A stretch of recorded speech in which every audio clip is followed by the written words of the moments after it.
Welcome to Guide Guru. We hope this video helps. You start with immediate checks. Verify battery is 12. 6V and stable so the ECU isn't compensating for low voltage.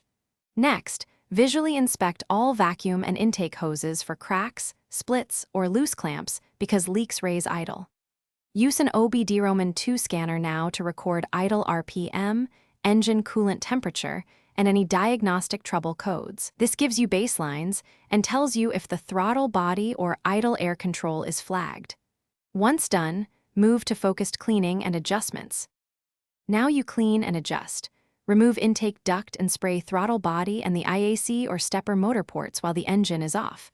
Carbon buildup forces higher idle, so clean until passages flow.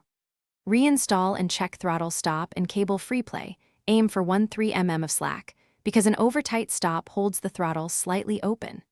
Check the PCV valve. If it's sticky or oil-fouled, replace it since excess crankcase blow-by raises idle. Make sure to reconnect everything and clear stored scanner codes.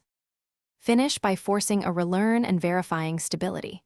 Follow the manufacturer's idle relearn or ECU reset procedure so the engine control adapts to the clean parts. This matters because the ECU compensates based on learned values.